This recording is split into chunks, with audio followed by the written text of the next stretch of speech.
je tiens à m'expliquer sur ce qui pour moi n'est pas dans le registre des prophéties.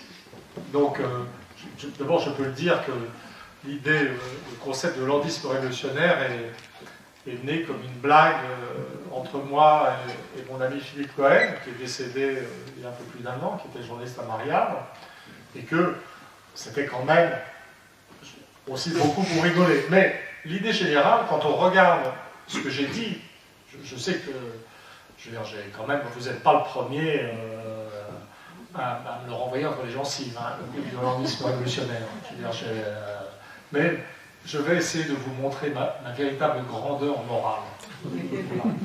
Et qui n'est pas forcément évidente. C'est le contexte. Nous avons Sarkozy, qui nous rend fous, qui lance les gens les uns contre les autres, qui agite des thématiques xénophobes, qui pour moi sont absolument fondamentales. Donc en fait, je n'ai qu'une obsession dans la vie, qu'on soit débarrassé de Sarkozy. Il n'y a pas 1000 façons d'être débarrassé de Sarkozy. Il faut qu'un candidat socialiste soit élu. D'accord? D'accord.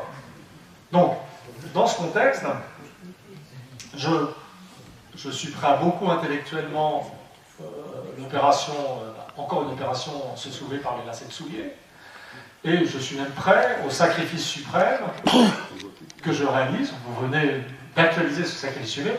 Je suis prêt à passer pour un con un jour. C'est fait. Voilà. Mais c'est ça que je parle de grandeur morale. Vous voyez, parce que quand on connaît Hollande, moi j'avais déjà dîné chez Hollande une fois. J'avais déjeuné chez Gisbert avec Hollande. Donc j'étais extrêmement bien placé pour savoir qu'au moment même où je disais Hollande est un homme intelligent, pour me souvenir que je n'avais jamais entendu dire quelque chose d'intelligent à porter. C'est là qu'il faut voir la grandeur du sacrifice. Vous voyez? Alors, maintenant, pour être sérieux, la prédiction était une prédiction, il y avait un élément de sérieux dans les développements qui ne sont évidemment jamais cités. Pas par vous, en tout cas. Mais ce que je disais, mais ce qui va se passer, je suis très conscient du fait que Hollande est un conformiste, particulièrement grave, mais il va faire des choses conformistes et il va être amené à une impasse totale. Ça a été vérifié. On est dans une impasse totale. Et donc, à ce moment-là, le saut de la foi, ou le sacrifice suprême, François Hollande est un homme intelligent et moral, il va être forcé de faire l'inverse de ce que Mitterrand a fait en 1983, le passage à la rigueur. Il va être forcé de faire quelque chose, et ce quelque chose, c'est simplement admettre la réalité, à savoir que l'euro ne marchera jamais. Il va être forcé de bouger. Donc, j'ai supposé, j'ai fait ce postulat, je reconnais complètement insensé, que Hollande était intelligent, moral, je dirais même plus loin qu'il avait envie d'exister. Vous êtes président de la République, dans le contexte actuel, Hollande est un type qui n'existe pas. Moi, je comprends qu'il aille voir ses poules en scooter. Si vous ne pouvez pas gouverner, il faut remplir sa vie.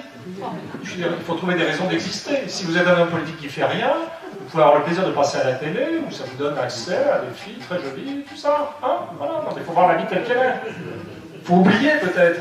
Ouais, mais honnêtement, moi, j'aurais jamais imaginé, c'est vrai, là peut-être que j'étais naïf, et ce qui m'a permis de prendre ce risque insensé, au-delà d'une morale intrinsèque éblouissante, c'est que, je veux dire, se donner le mal d'arriver président de la République, de voir son pays qui économiquement coule, la hausse du taux de chômage, les jeunes avec des emplois de merde, les ordres qui arrivent de plus en plus fréquemment de l'Allemagne, et ne rien faire.